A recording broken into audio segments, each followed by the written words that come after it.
शरीफ की तलावत की है, जो फातिह शरीफ पढ़ी आपने बरगाह से जरूर आमीन या अल्लाह। मेरे मौला गलती है माफी से तो जाता दिया तुम तो फतेह काम दिया तो सुखी अकरम शादत मौके पे आप देखा है कि जो बच्चे 3 बच्चे जहाँ से फोर्स वाले बंदे लेके गए और उनको बेरहमी से पीटा गया, उनका एक किस्म का यानी कि मार मार के उनको मार ही दिया गया और उनको इंसाफ चाहिए। अगर वो लेडी हमारी यहाँ लोकल लेडी जो इन घरों में से बोल रही थी कि अब उनके नाम भी बता रही है, अगर आप जिन्होंने जुल्म किया है उनके अगर वो नाम भी बता रही है तो गवर्नमेंट को चाहिए, ये मैं एडमिनिस्ट्रेशन से, एसजी साहब से, आर्मी से, पुलिस से, सभी से रिक्वेस्ट करता हूँ कि जैसे होता ना जैसे को तैसा, हमें इंसाफ चाहिए। पैसा दिया आपने वो गवर्नमेंट हर एक को देती है, प्लाट भी देती है।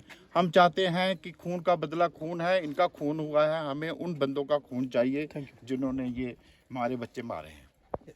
बफलियाज के अंदर मतलब टोपी इसको बोलते हैं और ये टोपी की तरह ही जगह दिखती है, टोपी पीर। टोपी इसको इसलिए भी मेरे हिसाब से बोला था कि बहुत हाइट वाइज जगह है और यहाँ पर आके हम उन सोगवार लोगों के साथ, उन लोगों के साथ बैठे जिन्होंने बच्चे अपने खोए हैं 3-4 दिन पहले। एक इस तरीके की करबला का एक मंजर यहाँ पर बर्पा हुआ सिक्योरिटी फोर्सेस की जानब से। आर्मी कैंप के अंदर बच्चों को ले जाया गया और वहाँ पर उनको लेके म्यूटिलेट किया गया, मारा गया, उन बच्चों की वफात होगी। 15 से ज़्यादा बच्चे जख्मी जो है हॉस्पिटल में पड़े। ये न्यूज़ आपने बहुत बार देखी होगी, सुनी होगी। आज हमारा कहना यह है, जो हमने यहाँ पर इन्वेस्टिगेशन की है अभी आके अपने लेवल पे, तो मुझे बहुत अफसोस हो रहा है कि भाई हमारी SIT कहाँ बनी है, वो कब काम शुरू करेगी, हमारी पुलिस ने अभी तक क्या कार्रवाई की है, उस पर मुझे मतलब बड़ा अफसोस लग रहा है हमें। यहाँ के DC साहब ने, SSP साहब ने बहुत अच्छा काम किया, लोगों की मदद की, हम आपके शुक्रगुजार हैं। लेकिन जनाब, जान की कीमत जो है वो पैसा ज़मीन नहीं हो सकती, कभी भी नहीं हो सकती। ये इंसानी जानें गई हैं। हमारी आपकी वसात से, आज की इस प्रेस कॉन्फ्रेंस की वसात से मैं चाहता हूँ कि ये गरीब मजलूम बाप जो है, इसको इंसाफ तब मिलेगा। ये जो उसका छोटा भाई रह गया है, जो अभी भी आर्मी के साथ काम कर रहा है और पिछले 4 साल से आर्मी के साथ काम कर रहा है, जब इसके भाई को वहाँ पर पीटा जा रहा था, मारा जा रहा था और ये बाहर चिलबिला रहा था। ये दर्दनाक हादसा जो है ना, ये मतलब हमारे जहनों में कई सालों तक रहेगा। मेरी आपकी विसात से एक ही डिमांड है, पहली और आखिरी डिमांड हम रख रहे हैं। पहले भी हम प्रेस कॉन्फ्रेंस करके आपको अल्टीमेटम गवर्नमेंट को दे चुके हैं। एक बार दोबारा से कहना चाहेंगे कि इनके कातलों को इमीडिएट अरेस्ट किया जाए। ये कैसे हो सकता है कि एक आदमी कत्ल करके अपनी नौकरी पर बैठा हुआ है, एक कत्ल करके एक आदमी अपना रोज़मर्रा का काम कर रहा है, और जब एडमिनिस्ट्रेशन से पूछा जाता है, जब पुलिस से पूछा जाता है जिनका ये काम है, तो वो कहते हैं जी अभी VIP मूवमेंट्स हैं। तो हम लानत भेजते हैं ऐसी VIP मूवमेंट्स को। जनाब, हमें कोई VIP मूवमेंट्स नहीं चाहिए यहाँ पर।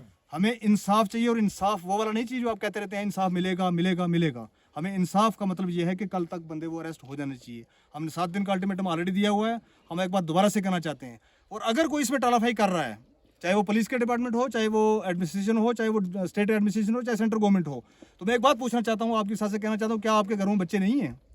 इन बच्चों को अपना बच्चा समझें। मैं यहाँ पर आया हूँ, इनका दुख रुख देखा है आज मैंने आके, तो मैं एक ही चीज़ को समझ रहा था कि इनके बच्चे नहीं, वो हमारे अपने बच्चे थे। अगर आपके अपने बच्चों के साथ ये किया जाता तो आप कैसी कार्रवाई चाहते? क्या आपके बच्चे के साथ ये हादसा होता और आप 10 लाख लेके चुप हो जाते? क्या आपके बच्चे के साथ ये हादसा होता तो आप एक प्लाट लेके चुप हो जाते?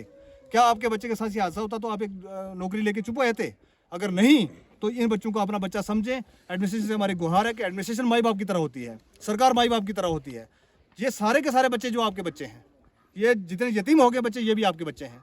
तो उस तरीके से इंसाफ किया जाए कि जितने भी ये लोग इसके अंदर गिल्टी पाए गए हैं। मैं तो एक बहुत हैरानी की बात है कि लड़कियां ओपनली यहाँ पर बता रही हैं कौन लेके गया, किसने मारा। 4-6 लोगों का नाम रिवील हुआ, हम पिछले प्रेस कॉन्फ्रेंस में भी कर चुके हैं। आज तो एक वहाँ पर एक कोई मेजर साहब है, उनका भी नाम रिवील हुआ है। तो हम पुंछ के इस दूर दराज इलाके में इसीलिए आए थे। इसके बाद हम हॉस्पिटल का विजिट करेंगे, उसके बाद थाने जाएंगे। आज तक आने वाला कोई लीडर थाने नहीं गया है। मुझे थाने वालों से भी एक सवाल है, आपके हिसाब से भी मैं पूछना चाहता हूँ कि भाई साहब, आपने क्राइम सीन को लॉक अभी तक क्यों नहीं किया? क्राइम सीन को आपको क्या पता है कि वहाँ पर खराब हो गया कि वैसा ही रखा हुआ उन्होंने?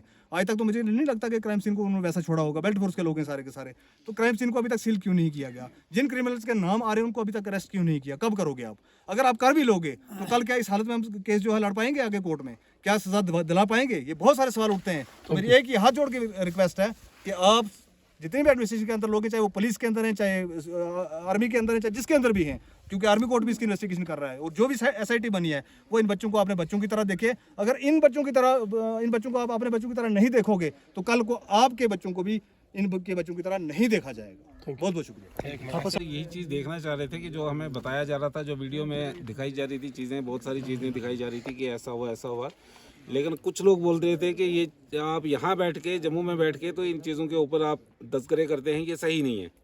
लेकिन इसलिए हम वहाँ से यहाँ पे पहुँचे, एक एक घर में गए हैं। एक एक घर में जाने के बाद हमने ये चीज़, और सही जितने भी लोग हमारे साथ हैं उन्होंने भी ये चीज़ सुनी कि हाँ भाई हकीकत में जो उन बच्चों के साथ हुआ है वो सरासर गलत हुआ है।